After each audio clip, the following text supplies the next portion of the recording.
Belum selesai bencana Sumatera, publik tanah air kembali dikejutkan dengan banyaknya banjir yang melanda berbagai kawasan.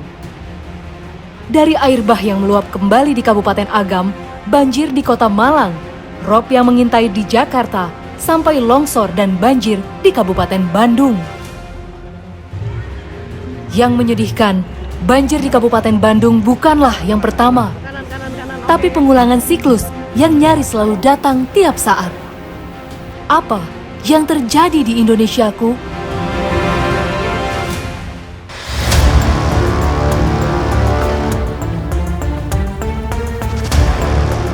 Sejak Kamis 4 Desember 2025, banjir kembali menerjang Kabupaten Bandung. Hujan dengan intensitas tinggi dan luapan Sungai Citarum menggenangi kawasan Dayuh Kolot, Bojong Soang, dan Bale Endah. Di hari pertama saja, ketinggian air di Dayuh Kolot sudah mencapai 2 meter. Dari 3 kecamatan, setidaknya ada 33.000 warga yang terdampak banjir. Warga yang rumahnya terendam memilih mengungsi, sementara mereka yang lantai rumahnya lebih tinggi daripada banjir memilih untuk bertahan. Salah satu pos pengungsian darurat didirikan di Desa Citerep, Kecamatan Dayuh Kolot. Pak, ini kemarin kalau di wilayah sini tuh tingginya setinggi apa sih, Pak? Sekitar 2,5 meter ada. 2,5 meter yang garis biru. Yang dari sini. Wah, tinggi banget deh. Ini nih kelihatan kaca. Berarti ini setelah sehari akhirnya surut sampai segini. Ya udah berapa hari? Udah 3 hari ya? Oh, udah 3 hari. Surut. Kira-kira kalau banjir kayak gini biasanya berapa lama sih, Pak, sampai surut habis gitu? Semingguan. Semingguan. Seminggu udah bisa. Beres seminggu kayak gini. Seminggu udah habis. Ya. Ironisnya, banjir di kawasan ini bukanlah hal yang baru. Dalam setahun, warga bisa 3 kali merasakan banjir. Sebuah siklus yang telah mereka hadapi sejak 1980-an. Desa Citerep yang dihuni 11.000 jiwa telah bertahun-tahun hidup diapit 2 sungai besar, yakni Citarum dan Cikapundung. Tepat berada di cekungan wilayah Kabupaten Bandung, kawasan ini memang jauh dari kata ideal dalam pandangan geografis.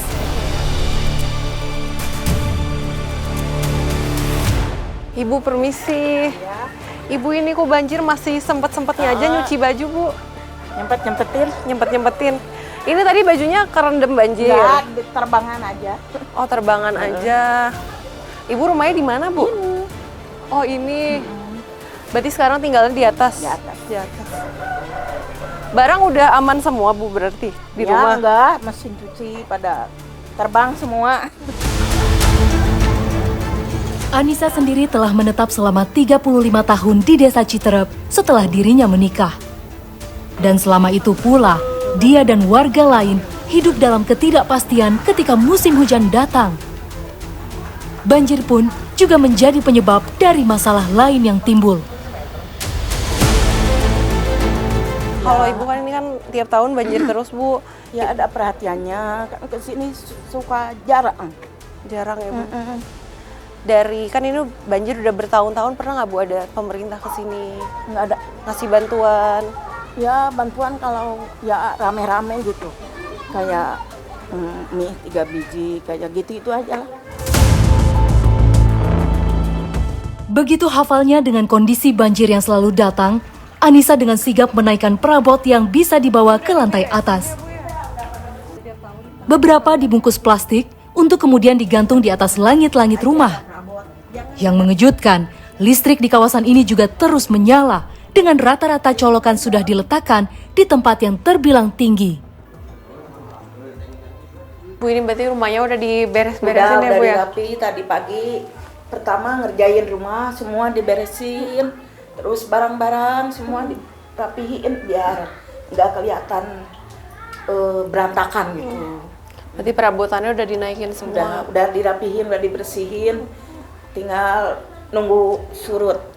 Barang ada yang nggak selamat nggak, Bu? Iya, kayak mesin cuci. Iya, perabot yang di sini di dapur semuanya kena. Berarti langsung di atas ngungsi ke atas aja, semua. pasang air ke sini. Pasang pasang ember di sini, airnya dibawa sama pakai selang ke sini. Bu, ini kan listrik masih nyolok. Ini berarti masih nyala semua Bu Iya, listriknya? Masih. Nyala. Kenapa nggak dimatiin? Bukan takut kena air korslet gitu? Kalau ini dimatiin, ini kan kena, ini mah dimatiin. Malah nggak nyala. Cuman ini yang nyala satu. Iya, ini lampunya masih nyala ya. Yang ini aja yang nyala. Kalau yang lain mah nggak dipakai, jadi di atas semua. Bu, ini berarti listriknya dari kemarin tinggi gitu nggak dimatiin Bu listriknya? Enggak, kan kotaknya ada di atas, terusan PL-nya juga nggak ngemetiin. Masa listriknya ya udah, alhamdulillah nyala terus gitu. Air gede juga, kalau nyala nggak begitu takut kan. Lantai 2 kini menjadi satu-satunya tempat bagi keluarga Anissa untuk beraktivitas sekaligus menjadi ruang istirahat. Di area yang sempit ini, mereka bertahan dengan segala keterbatasan. Bagi Anissa dan keluarganya, tetap berada di rumah sendiri terasa lebih nyaman daripada harus mengungsi di pos pengungsian terdekat. Berarti Ibu sekeluarga tidurnya di sini Bu, di sini semua. Di sini Kan Ibu kalau di atas nih berarti berapa orang Bu? 5. Siapa aja Bu? Ibu, anak yang gede, bungsu 1, cucu 1, bapak. Berarti pembagian tidur gimana Bu? Ibu ada yang tidur Ibu di sini berarti ya. Anak perempuannya yang sini, itu yang laki-laki di situ. Ibu, ini kan ada TV, kulkas. Itu dari awal emang di atas apa ada yang dari bawah Bu? Kalau ini di bawah, soalnya kan capek. Butuh barang. Daripada rusak lagi kan sering ini diperbaiki. Ditarik aja ke atas gitu. Tidur semua di atas aja. Itu Ibu karena tahu di sini sering banjir atau gimana Bu? Makanya tidurnya pada di atas gitu. Iya, anak-anak nggak mau di bawah. Kadang kejebak. Lagi tidur air udah masuk. Gitu. Oh, pernah Ibu berarti tidur di bawah tiba-tiba airnya gede gitu. Kasur kan semua basah. Daripada gitu lagi ya udah tidur di atas aja gitu. Tetapi tak semua seberuntung Anissa yang masih bisa bertahan di lantai atas rumahnya. Sebagian warga memilih mengungsi di tenda yang mereka dirikan secara swadaya. Kebanyakan adalah warga kampung Cijagra yang juga termasuk kawasan paling tergenang.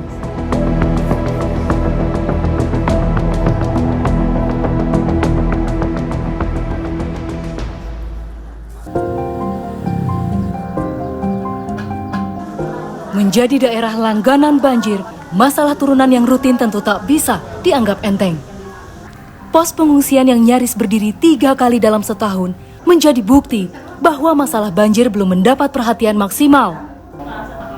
Berbagai penyakit seperti penyakit kulit, infeksi saluran pernapasan, sampai kondisi psikis yang melemah juga menjadi masalah yang dialami para pengungsi. Karena mereka mengharapkan tidak ada banjir lagi, tapi kan dengan ada seperti ini banjir terus ya mereka dengan senyum, walaupun senyumnya ya kita tahu senyum sedih kan, nah, senyum udah dong, gimana lagi gitu kan, ya kita sudah menikmati katanya. Untuk kulit kebanyakan untuk lansia ya yang kasihan tuh terdampak pasti jangka panjang dia kulitnya akan lebih rentan. Dia akan terkena neurodermatitis namanya. Jadi penyakit kulit yang terdampak karena ya bukan hanya karena banjir, mereka juga karena pikiran, psikis. Biasanya yang psoriasis atau dermatitis, kemudian sembuh total mungkin enggak ya, dia akan kontrol terus. Jadi karena kulitnya menebal. Lantas, apa yang telah dilakukan pemerintah daerah ataupun pemerintah Provinsi Jawa Barat? Mengingat, jika harus menghitung kerugian material, maka nilainya pun mencapai triliunan rupiah. Akses jalan utama yang putus, aktivitas ekonomi yang terhenti, membuat banjir tahunan ini menjadi siklus yang harus dihentikan. Erwan Setiawan selaku Wakil Gubernur Jawa Barat menyebut, salah satu solusi yang kini diajukan adalah relokasi warga yang tinggal di sekitar Sungai Citarum. Kita lihat nanti dari hasil kajian ini kan apakah cukup restorasi saja ataukah kita harus mengungsikan, merelokasi warga, sebagian warga demi kepentingan bersama keseluruhan masyarakat yang lebih luas, ya mereka harus siap. Toh kita nanti juga relokasi dengan warga yang sama, lingkungan yang sama, yang penting mereka aman, nyaman.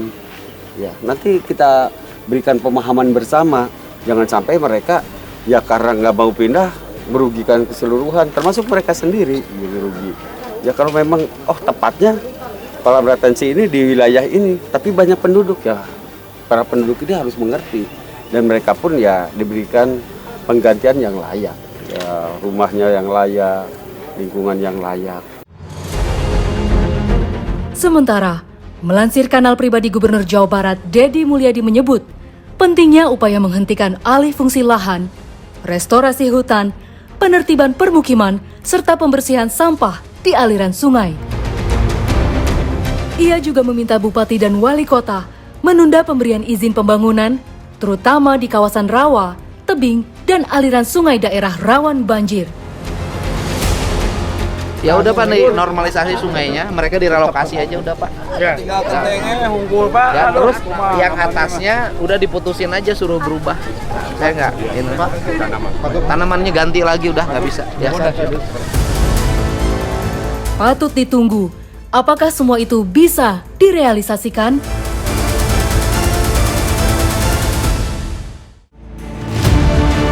Ya, untuk mitigasinya kita disarankan menanam pohon yang memang bisa menahan longsoran yang mungkin terjadi terutama di atasnya.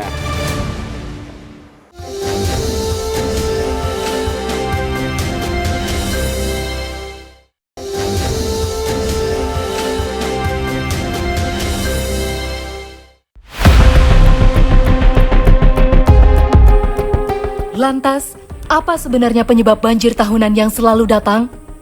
Kenapa banjir tak pernah bisa ditangani secara menyeluruh?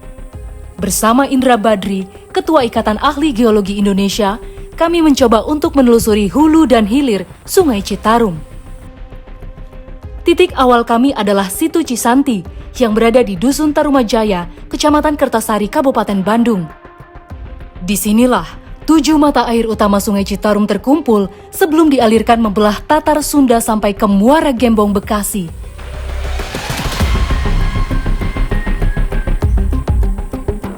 Jadi danau ini menampung mata air, ada 7 mata air ya yang tertampung di danau ini. Di samping itu danau ini juga menerima curahan hujan ya. Kalau terjadi hujan, hujan itu akan jatuh ke perbukitan ini, sekitar ini ya, perbukitan ini, dan akan di samping ada limpasan, tetapi dia juga menahan air. Kalau air itu tertahan, ya, dia akan masuk ke dalam tanah dan keluar sebagai mata air. Yang menarik, masuk dalam status kawasan hutan lindung, Hulu Citarum bisa dibilang masih sangat terjaga. Sebuah kondisi yang berbeda jika melihat alirannya yang membelah Kabupaten Bandung. Pasalnya, dengan kemampuan resapan yang masih sangat baik, Sungai Citarum justru tidak bisa dibilang menjadi penyebab utama banjir di kawasan Bojong Soang, Dayeuhkolot, dan Bale Endah. Jadi kalau banjir kemarin ini penyebabnya bukan karena kondisi di hulu ya Pak? Iya. Jadi kalau kita lihat, kita nyaksikan sendiri ya, memang ini memang ada perubahan luasan dari hutan itu. Kalau kita lihat data dari tahun 2017 itu memang ada perubahan ya, tapi perubahan itu kelihatannya bukan di daerah sini tapi di daerah pinggirnya ya, lereng-lereng bawah kelihatannya itu ada perubahan pemukiman, terus perkebunan dan lain-lain. Jawaban dari pertanyaan kami pun terbukti setelah kami mengarungi perjalanan beberapa kilometer saja dari Hulu Citarum. Dari rindangnya hutan alami, pemandangan berubah drastis dengan banyaknya permukiman dan lahan perkebunan yang tersebar di sekitar lereng-lereng. Kondisi yang sangat tidak ideal ketika hujan besar datang terus-menerus. Kalau kita lihat di sebelah kanan itu ya, kalau kita lihat pemukiman itu, kalau secara geologi tata lingkungan itu kurang layak ya. Dari segi lerengnya saja itu berpotensi ya terjadinya longsor. Indra tak menyangkal bahwa sebagian lahan di sekitar Sungai Citarum punya tanah yang subur sekaligus tak terlalu terjal. Kondisi yang sangat ideal untuk permukiman, terutama perkebunan. Kebun juga tak memerlukan sistem irigasi yang rumit karena kontur tanah yang sudah bisa mengalirkan air secara otomatis. Tetapi, sebagai lahan yang sebenarnya dibutuhkan sebagai penahan air tanah, adanya perkebunan dan permukiman tentu membuat kawasan hilir rentan terkena banjir. Belum lagi penumpukan sampah yang mulai terlihat yang membuat daerah aliran sungai mulai tersumbat. Dampaknya di sini dalam waktu pengolahan itu terjadi pengolahan tanah, akan terjadi perombakan dari soil itu. Kemudian kalau datang hujan dia akan tererosi ya. Perjalanan kami lanjutkan menuju hilir. Disinilah hujan deras mulai membuat luapan di anak Sungai Citarum, mulai dari Cikapundung, Cipalasari, dan Cigede. Kapasitas aliran tidak cukup menampung limpasan air hujan yang masuk, membuat debit Sungai Citarum meningkat drastis. Dataran rendah yang berbentuk cekungan pun terkena imbasnya. Kali Citarum ini sungainya itu berliku-liku ya. Ada yang disebut meander sungai ya. Nah, biasanya pemukiman itu berada di sekitar meander sungai itu. Karena dia berada di situ, limpasan air itu lebih dekat ya, lebih dekat ke pemukiman ya. Kalau menurut peraturan pemukiman itu kan harusnya ada jarak ya, ada jarak, ada buffer dari sungai. Itu sudah ada ketentuannya. Dalam kurun waktu beberapa tahun, hutan di daerah Hulu Citarum menyusut dari 60.000 hektar menjadi 40.000 hektar. Akibatnya, limpasan air semakin besar, sementara daerah resapan di hilir terus menyempit. Penyedimentasian di badan sungai juga makin parah, mengakibatkan kapasitas sungai berkurang. Semua faktor yang berkumpul jadi satu inilah membuat 3 kawasan di Kabupaten Bandung menjadi sangat rentan. Ini nggak bisa dilepaskan dari kebijakan pemerintah. Jadi pemerintah harus komitmen terhadap masyarakat, rakyatnya, bagaimana solusinya. Sebagai tambahan, adanya banjir itu adalah faktor sedimentasi yang tinggi yang harus dikeruk agar kapasitas tampungan air itu lebih banyak lagi tampungannya. Terus yang kedua, dia itu harus ada kolam-kolam retensi ya untuk menampung limpasan air hujan itu. Pasalnya, ujian untuk warga Kabupaten Bandung tak hanya banjir semata. Di Kampung Condong, Desa Wargaluyu, Kecamatan Arjasari, longsor menimbun beberapa rumah tepat pada 5 Desember 2025. Setelah diguyur hujan deras selama beberapa jam, tebing di sekitar kampung runtuh tanpa peringatan.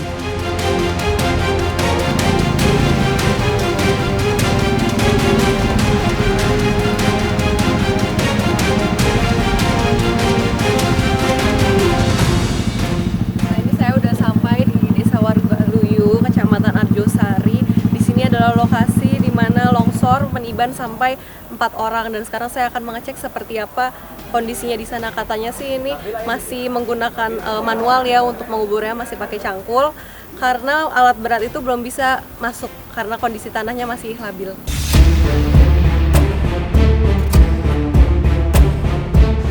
Berada dalam wilayah perbukitan Bandung bagian selatan, Arjasari sendiri masuk dalam kategori wilayah dengan potensi gerakan tanah menengah hingga tinggi. Kondisi lereng curam yang berdekatan langsung dengan permukiman membuat potensi bencana seharusnya bisa dihindari jika ada mitigasi yang tepat. Selama beberapa hari, BPBD Bandung dan relawan terus mencari 3 korban tertimbun yang sampai saat berita ini ditulis belum ditemukan. Setelah hari kedua, akhirnya alat berat bisa masuk karena sebelumnya para petugas yang bertugas di sini tuh menyangkul hanya menggunakan tenaga manual saja. Ini karena ada kedatangan Pak Bupati, akhirnya diberanikan untuk memasukkan alat berat agar bisa lebih cepat lagi untuk menemukan korban. Untuk lokasinya masih di sebelah sana, jadi ini masih proses ke sana. Semoga hari ini alat beratnya bisa sampai ke sana. Dengan jenis tanah vulkanik muda yang cenderung gembur, membuat proses pencarian korban semakin sulit. Eskavator yang dikerahkan sempat terperosok dan membuat penyisiran dilakukan secara manual. Kami pun merasakan betapa sulitnya untuk bergerak di medan yang cepat luruh oleh air ini. Alhamdulillah masih bisa diselamatkan. Ya, gimana dong? Mau dibantuin nggak? Bentar.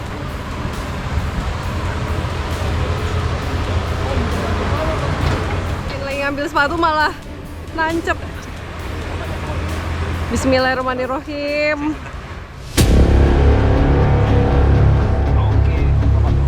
Oke.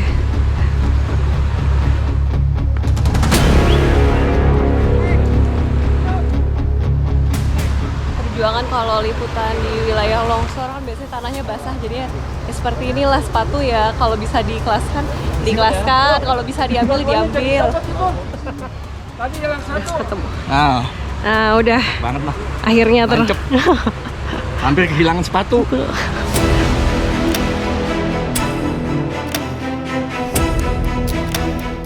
Secara topografi, Desa Wargaluyu terdapat di ketinggian sekitar 700 sampai 1000 meter di atas permukaan laut, sehingga memiliki kontur tanah yang curam dan variasi kemiringan yang signifikan. Wilayah ini juga memiliki rataan hujan di atas rata-rata yang mencapai 3.500 per tahun.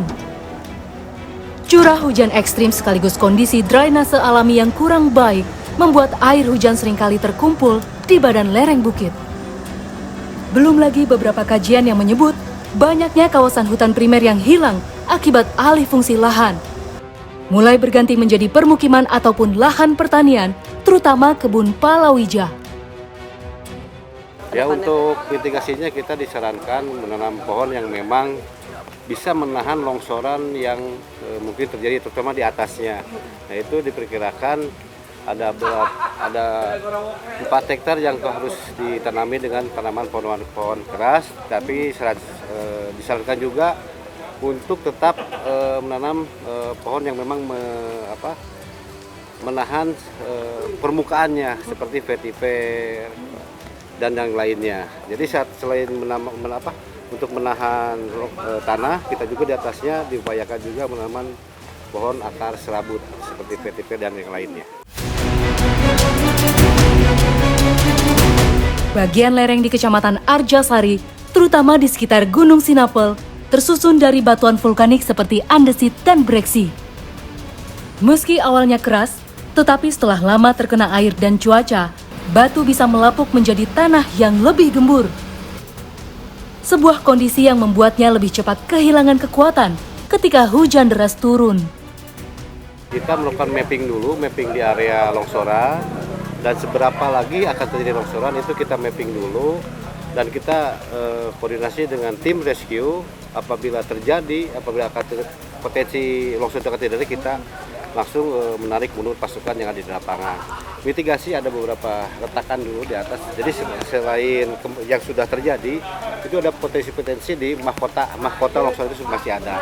Untuk relokasi kita masih mapping juga, mapping di mana lokasinya, karena yang mereka tinggal sekarang itu salah satu potensi ancaman terjadi longsoran lagi ya. Jumlah yang kita harus relokasi itu sebanyak 155 kakak yang kita harus relokasi. Tapi kita juga harus memapping dulu, kita juga lagi memapping kaitan dengan titik lokasi yang memang aman bagi para pengungsi sementara. Pemerintah Kabupaten Bandung menyebut, prioritas utama selain pencarian korban, memang relokasi warga yang terdampak.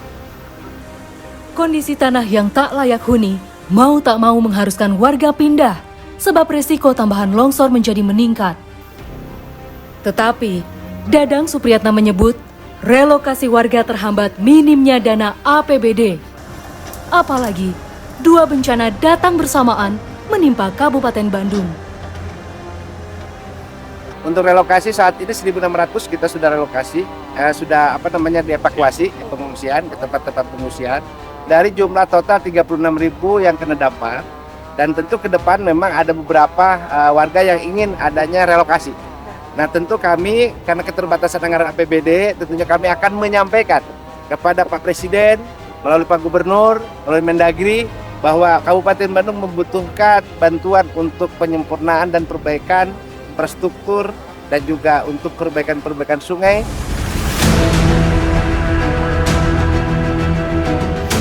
Untuk mencegah longsoran, Pemkab Bandung menyebut akan menanam 20.000 pohon di kawasan Ciwidey dan Pangalengan yang menjadi titik tertinggi kawasan Bandung Selatan.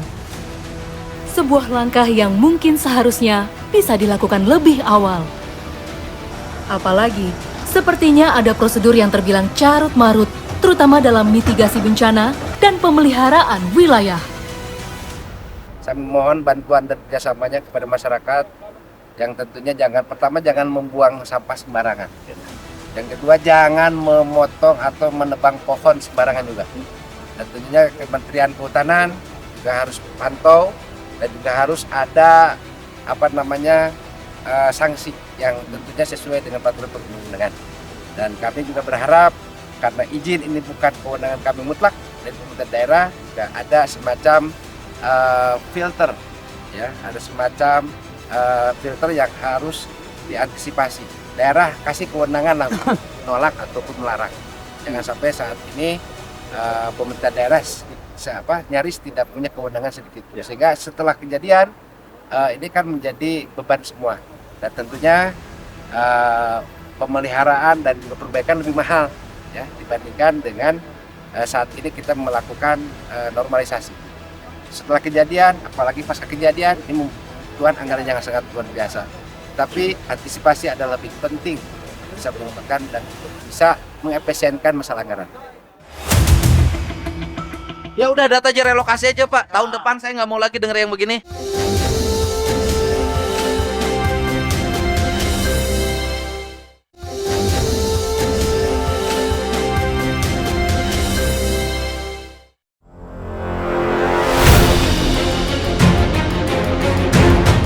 Setiap tahun, ceritanya selalu sama.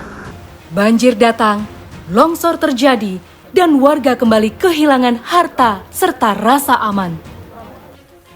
Tanpa mitigasi yang tegas dan konsisten, banjir dan longsor tidak akan pernah selesai.